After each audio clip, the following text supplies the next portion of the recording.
வணக்கம் நண்பர்களே, நான் உங்கள் இணைய சட்ட ஆலோசகர் வழக்கறிஞர் குமரேசன். இப்போ நம்ம பார்க்க போகிற தலைப்பு பொதுமக்கள் அவர்களுடைய கோரிக்கைகளை நிறைவேற்றி தர வேண்டி அரசு அதிகாரியிடம் மனு தாக்கல் செய்வார்கள்.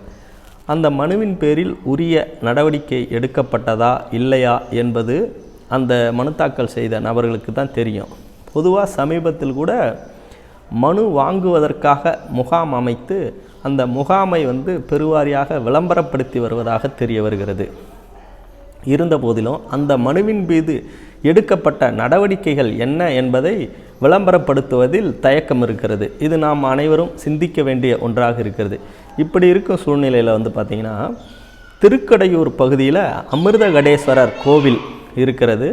அந்த கோவிலில் மணிவிழா பூஜை சம்பந்தமாக பக்தர்களிடம் ரசீது பெறாமல் அதிக அளவில் தொகை வசூல் செய்யப்படுவதாக குற்றச்சாட்டு எழுந்தது.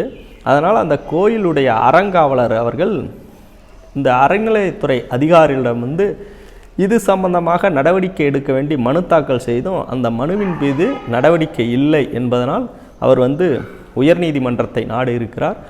உயர்நீதிமன்றத்தில் இந்த வழக்கு தலைமை நீதிபதி அமர்வு முன்பு விசாரணைக்கு வருகின்ற பொழுது இந்த மனு சம்பந்தமாக அதிகாரிகள் நடவடிக்கை எடுக்கவில்லை. அதனால் அதிகாரிகளை இந்த மனுவின் மீது நடவடிக்கை எடுக்க பரிசீலனை செய்ய வேண்டும் என்று அதில் ஆஜரான வழக்கறிஞர் இளையராஜா அவர்கள் கோரிக்கை வைக்கிறார்.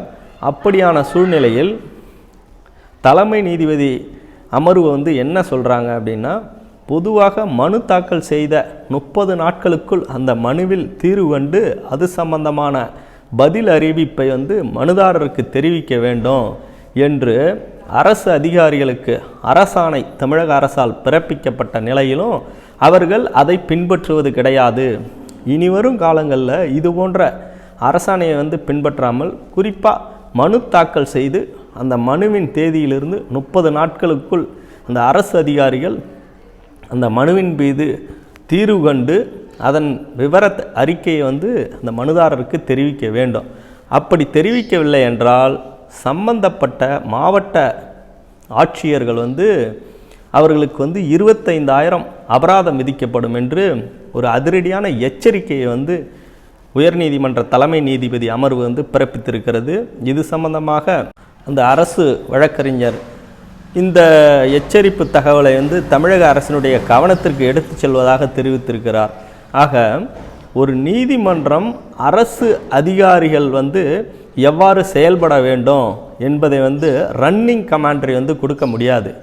அப்படியான ஒரு சூழ்நிலை இருந்து கொண்டிருக்கிறது. ஏன்னு கேட்டிங்கன்னா, இன்றைக்கி பெருவாரியான அதிகாரிகள் தம் கடமையை சரிவர செய்வதில்லை. கோரிக்கை மனு அந்த மனுவின் மீது உரிய நடவடிக்கை எடுப்பதில்லை. அது சம்பந்தமான விவரங்களை மனுதாரருக்கு தெரிவிப்பது இல்லை. இது நாம் அன்றாடம் கவனிக்க வேண்டிய ஒன்றாக இருக்கிறது.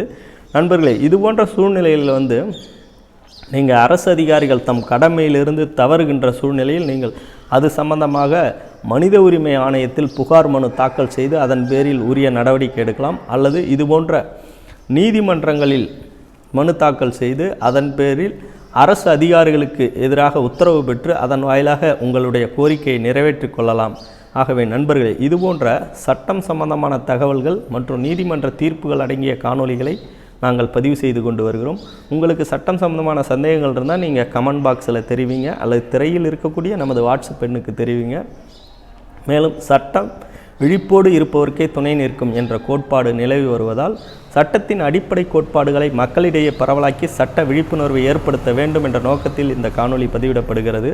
மேலும் அடுத்து பயனுள்ள சட்ட தகவல்கள் அடங்கிய காணொளியில் உங்களை சந்திக்கும் வரை உங்களிடமிருந்து விடைபெறுபவர் நான் உங்கள் இணைய சட்ட ஆலோசகர் வழக்கறிஞர் குமரேசன். நன்றி, வணக்கம்.